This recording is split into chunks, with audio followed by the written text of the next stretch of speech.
Bonjour à toutes et à tous et bienvenue sur les podcasts ICP. Pour ce premier épisode, je reçois Maud Alexia Fèvre qui a créé son podcast Les Affranchis. Bonne écoute. Bonjour Maud Alexia, est-ce que tu peux te présenter ? Alors je m'appelle Maud Alexia, je suis en 4e année de journalisme à l'ICP en spécialité presse écrite web. Alors on va parler de ton podcast, de ton média, Les Affranchis. Déjà, pourquoi avoir créé Les Affranchis ? Du coup, en fait, pendant le premier confinement que j'ai passé seule, je réfléchissais à comment je le vivais, comment je me sentais par rapport à moi, par rapport au fait d'être loin de mes amis, de plus pouvoir être à l'école, de voir tout le monde, tout ça. Et en discutant avec des personnes de mon entourage, on s'est rendu compte qu'en fait, on traversait tous des phases assez différentes les uns des autres. Et du coup, il y a une idée qui a commencé à germer dans ma tête où je me suis dit ça serait intéressant de savoir comment les gens vivent ce confinement par rapport à eux, quel regard ils portent sur eux, parce que à force d'être enfermé, tu réfléchis à comment tu vis quand même un minimum. Et après, c'est tout bête. J'étais cet été sur la plage avec ma sœur et on prenait des photos et je me suis dit, vas-y, j'ai envie de prendre des photos en maillot de bain. J'assume totalement le fait que j'ai pas un corps de mannequin ou quoi que ce soit. Et en fait, en regardant les photos, je me suis dit, mais on m'a sorti tellement de remarques sur mon physique que moi-même, je me suis convaincue que j'étais comme ci, comme ça et pas autrement. Et je me suis dit, ça, c'est mon étiquette. C'est ce qui est collé sur moi, c'est ce que tout le monde voit, c'est que je suis différente parce que j'ai pas un physique qui plaît, on va dire, dans la norme. Et je me suis dit qu'en fait, y avait plein de gens qui avaient ce genre d'étiquette, que ce soit par rapport à leur physique, par rapport à leur mentalité, par rapport à leur famille, à leurs amis. Et du coup, je me suis dit, vas-y, c'est bon, j'ai trouvé mon concept. Les étiquettes sociales et comment s'affranchir de ça et des traumatismes qu'on a vécus. Tu l'as lancé quand en fait ? Le premier épisode, il a eu lieu quand ? Alors, le premier épisode, il est sorti en septembre. Et en fait, c'était moi qui parlais de mon vécu, de mon histoire. Donc, j'ai fait... j'ai posé toutes mes cartes. J'ai dit, voilà, quelles sont mes étiquettes, qui je suis et comment je me définis par rapport à ça. Pourquoi affranchi ? Alors, se libérer de certaines dictates, on peut dire, et pourquoi véritablement les affranchis ?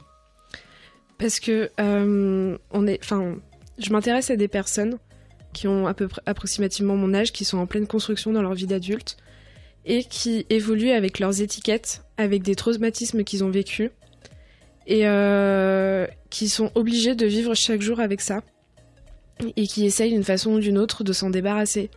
Et du coup, pour moi, les affranchis, c'est comme si t'étais esclave de ta propre personne, de ta propre histoire et de ton expérience.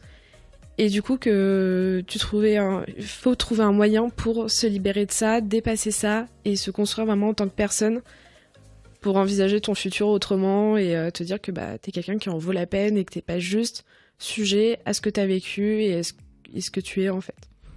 Qu'est-ce que tu souhaiterais transmettre vraiment à travers ce podcast, si tu devais résumer un peu ? Déjà, et c'est quelque chose que j'aurais dû dire tout à l'heure, pour moi, ce podcast, il est vraiment à titre thérapeutique.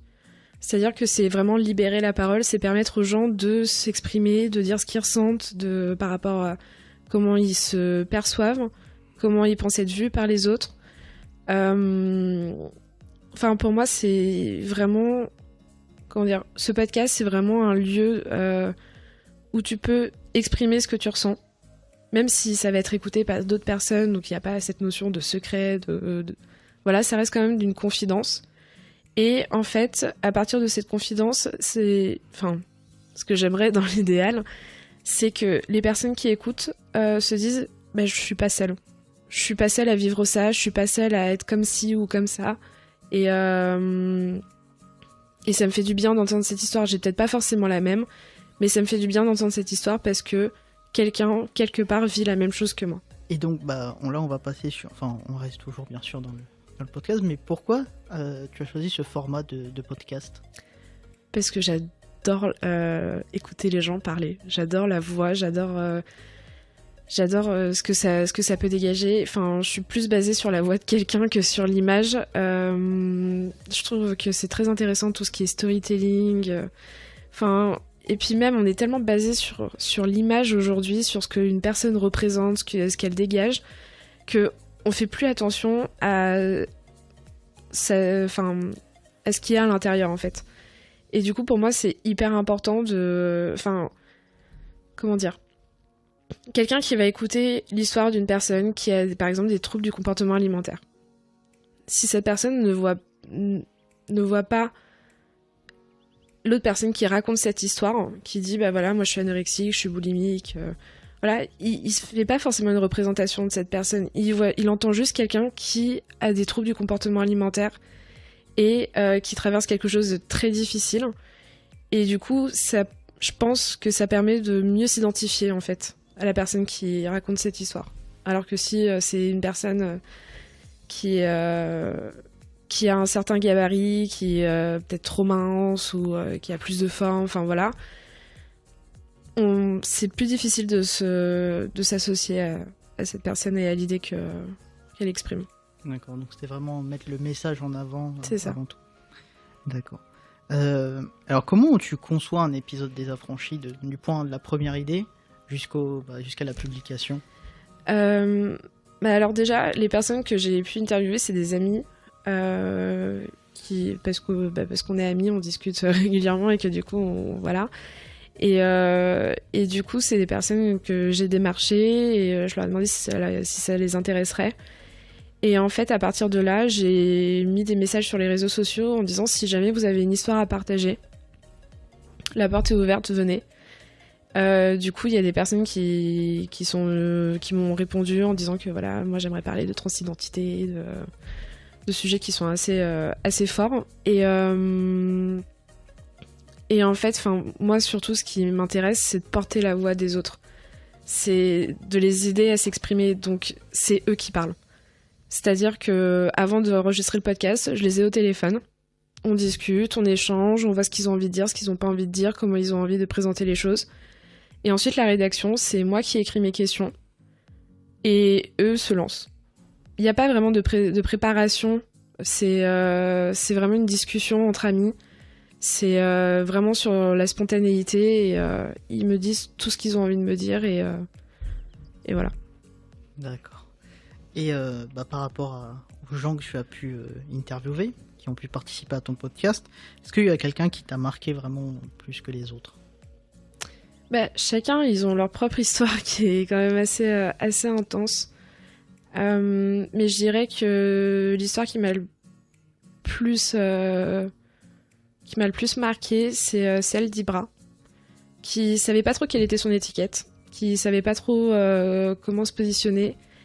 Et en fait, qui m'a dit que aujourd'hui, il se retrouvait pas forcément dans la communauté LGBT, qu'il savait pas trop où se mettre là-dedans, que par rapport au fait qu'il avait pas spécialement d'étiquette et que ça lui posait presque problème. Et il y a eu un petit moment d'émotion à la fin où voilà, en fait, ça lui a fait tellement du bien d'en parler, de pouvoir s'exprimer, de pouvoir poser des mots là-dessus, que il a lâché cette larme. Enfin, c'était super intense comme moment et je pense que ouais, c'est le passage que j'ai préféré. Enfin, c'est enregistrer ce podcast avec lui parce qu'il a été tellement sincère, tellement, c'était tellement beau que moi j'avais envie de pleurer. Et qu'est-ce qu'on peut souhaiter pour toi et les Affranchis en 2021 ? Déjà reprendre, parce que là avec le confinement et tout, c'est un peu compliqué.